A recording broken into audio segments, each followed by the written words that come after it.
Hi there Altenew friends, it's Jaycee. There are currently 4 ink blending tools on the Altenew store. Do you know which one is perfect for your crafting needs? Let's find out how to use these card making essential tools.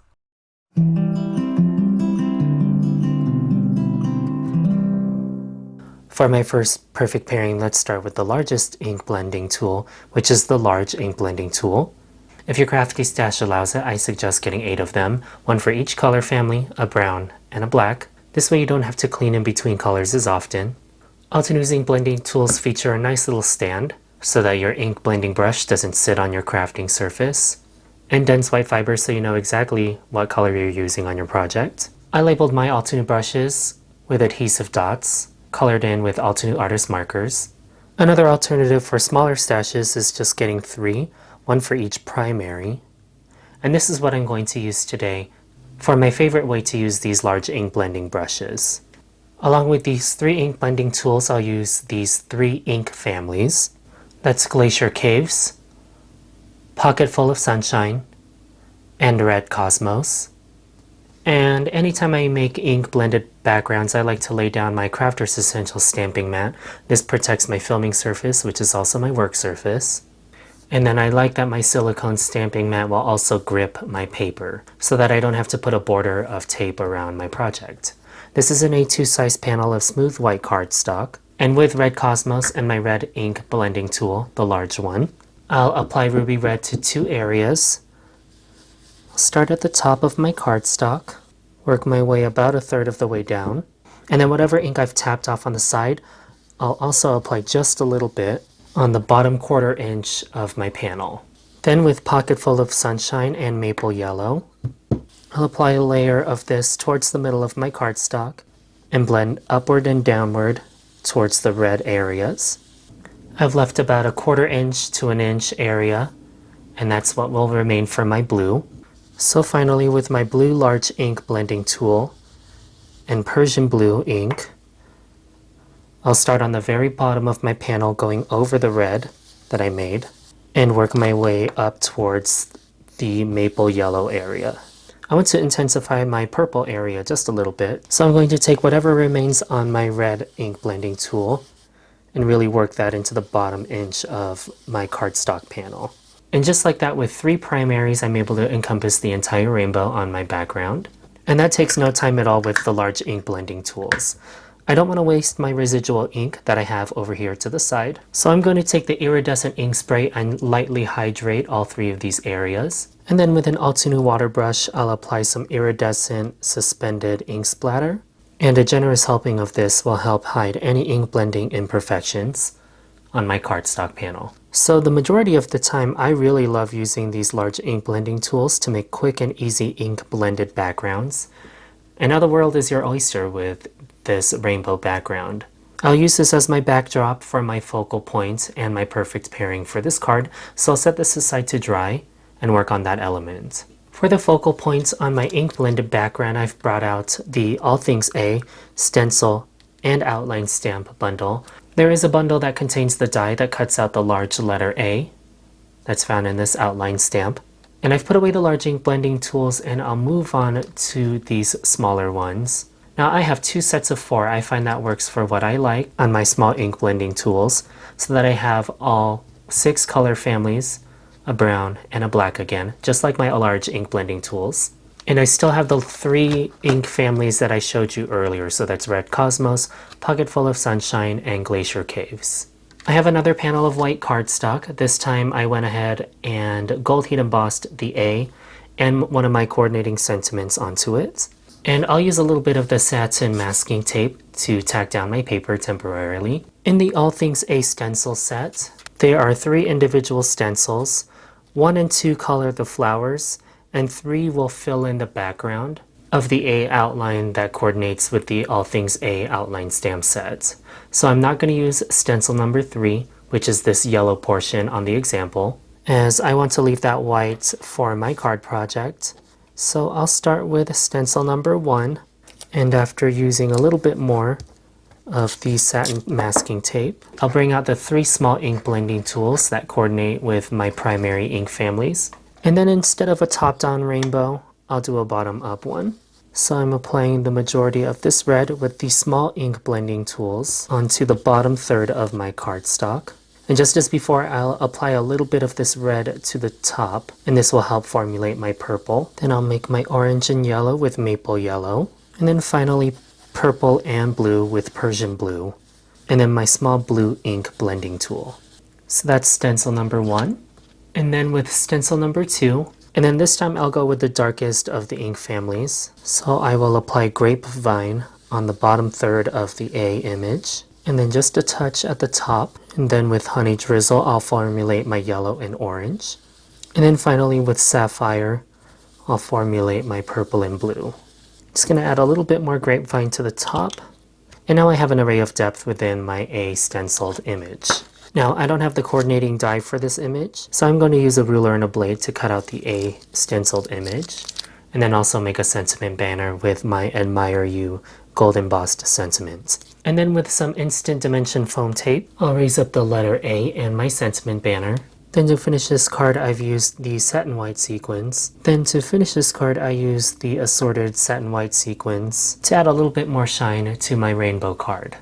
And so far I've used 2 of the 4 Altenew ink blending tools, that's the large, and then the small. So I like to use my large ink blending tool on backgrounds, and then my small ink blending tools on stencils. For my next perfect pairing, let's take a look at ways to use your layering dies and pair them with your ink blending tools. For the Marvelous Monthly series for July 2022, Altenew released the Craft a Flower Garden Rose. And the thing that's so different about this layering set, as opposed to something like the Craft a Flower Antique Rose, is that instead of die cutting each individual layer of cardstock that coordinates with your inks and layering sets of cardstocks, each of the petal layers can be cut with one cardstock color, giving a slightly different layered effect than this type of layering die. So anyway, let me show you what I mean. I will use single colors in the gradient cardstock sets, and then use the coordinating ink family with my ink blending tools. So using the Craft a Flower Garden Rose layering die set, I've already cut a few elements. I cut all of the petal elements from the Red Sunset gradient cardstock set that I showed you earlier, and that's all cut in rouge. And then in my scrap drawer, I found all of these green elements, and I used the foliage images from Garden Rose, as well as some elements from the Itty Bitty Branches die set. So I cut apart cream cardstock elements from this bundle of Baby's Breath type flowers. And I also cut a few of these fern images to help support my overall rose bouquet. And I've done a dry fit just to see how all of these elements fit together before I start doing my ink blending techniques on this card. So I'll move the foliage images aside and work on just the petals. And I am doing my best to keep everything together just so that I have an idea of how these layers stack on top of each other before I start applying ink. And on this scrap panel of white cardstock, you can use your Crafter silicone stamping mat if you want, but mine's drying right now. I have my small red ink family tool here, and then that coordinating Red Sunset ink family here. So I'll start with my small ink blending tool and crimson, and I'm going to do this very lightly to slowly build up color onto these die cuts. Now wherever I know a petal overlaps another, I'll make a little cast shadow. So I'm concentrating a lot of this color where I know the center of my flower is. And so far this is what I have for that layer of ink. Now I can go even darker if I want. In fact, I'm going to just go ahead and do that. So I'll take the next darkest ink and velvet, and I will apply a smaller layer of this in the center of the flowers, just to really deepen where these petals overlap and create more drama. And then I will repeat those steps on the other petals. So now that I've deepened the cast shadows for each of the petals, I'll work on the form shadows, or anywhere where I think the petals fold on each other. And this is where the detailed blending brushes come into play for me. These are great for getting the small nooks and crannies in stencils, but I like to use them as paint brushes in a really literal sense to add some details and some strokes to each of these dies. Now for my form shadows, I'll go for more of a tone effect. So I cut all my cardstock from rouge cardstock, and now I'm going to use rouge ink. And I'm using this ink to add form shadows in areas where I think the petals ruffle. And for me, a good rule of thumb is anywhere I find a V, like right in here, I just add a little bit of ink and feather that in towards the center of the flower. And to get nice diffuse petal folds like in this one, I recommend starting off your die cut piece and flick your brush in towards the petal, just so that it's nice and diffuse. And now I'll work on assembling all of my die cut pieces for both flowers. And you'll see your efforts are well worth it when ink blending onto these die cut petals. I used an enamel-based glue to partially glue down all of the petal layers so that I can manipulate and fold the paper petals for even more of a 3D effect in the final card. As for the leaves, I'll use green fields and do the same techniques that I did on the center of these flowers. And I will use my small ink blending tool to add a little bit of depth to the base of my leaf, so that where I would think the leaf would connect to the stem. So with the Green Fields family of inks, my green small ink blending tool, and all of the foliage layers, I'll use Evergreen to deepen the base of these leaves. And then finally, for these baby's breath type images, I'll use the Artist Marker Set A and the Green Fields family of inks.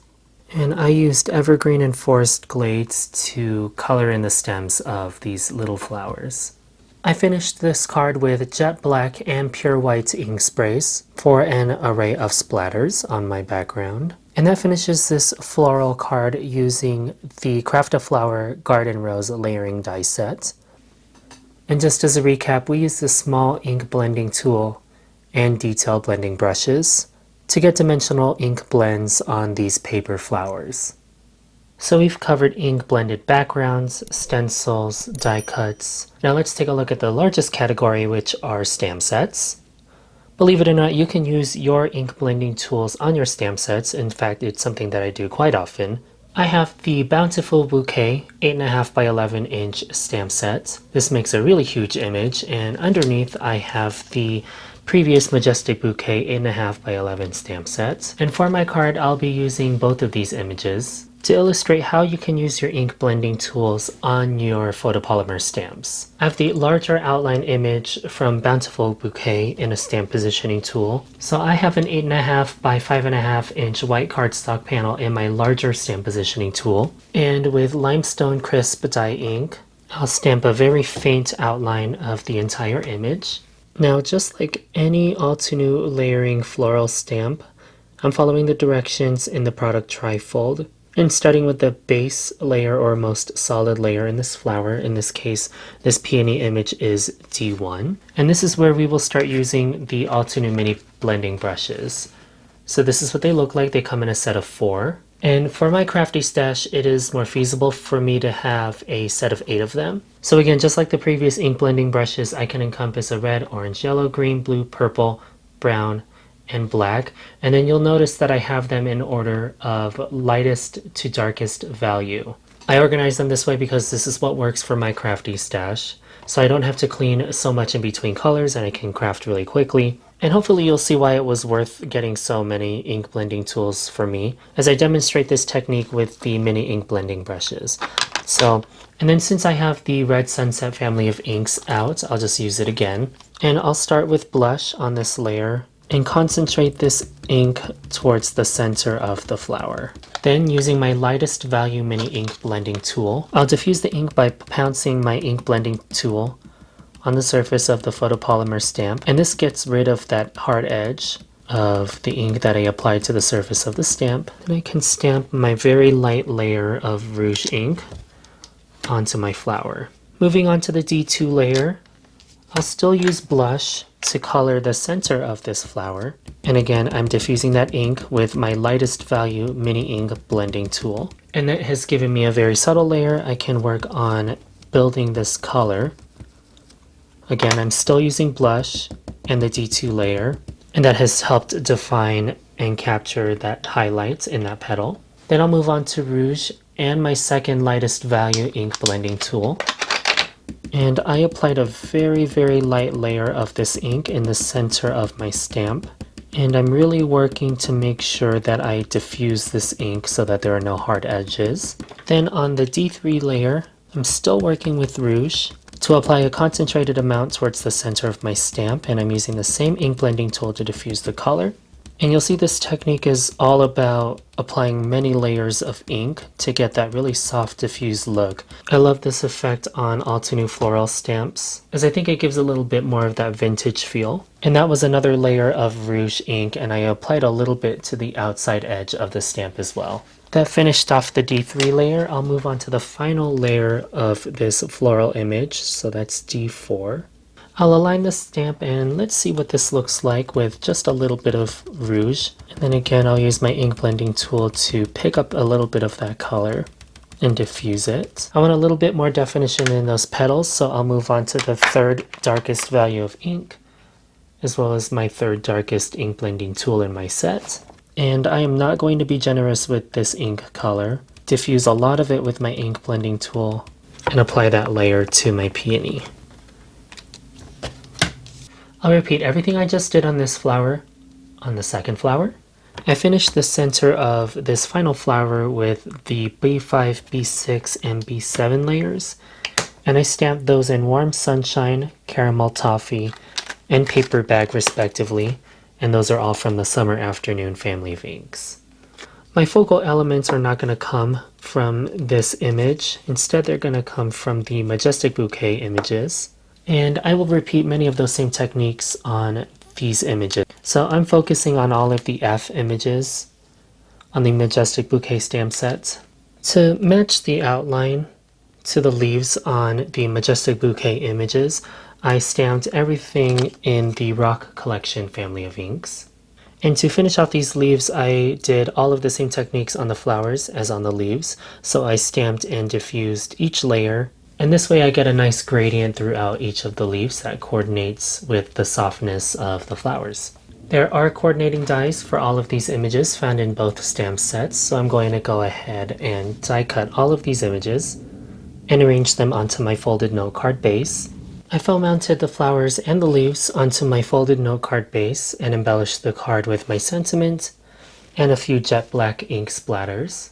And by using the mini ink blending brush sets, you can achieve really soft and romantic blooms, just like these, by building and layering your inks. It sort of reminds me of a no outline watercolor card, but you did it all with your Altenew layering stamps. My series encourages you to shop your existing Altenew stash and rekindle their love with newer releases. Perfect Pairings with Jaycee airs on the Altenew channel every second and fourth Sunday of the month. Please make sure you like and subscribe if you haven't already. Thank you so much for tuning in to this Perfect Pairing episode with me, and I'll see you in the next one. Hello there, crafty friend, Lydia here. Just popping in to say that you can get your daily dose of crafting tips, techniques, and tutorials just like this by subscribing to the Altenew YouTube channel. All you need to do is click on that little bell up there and you will never miss a video. Thanks for watching. Bye bye.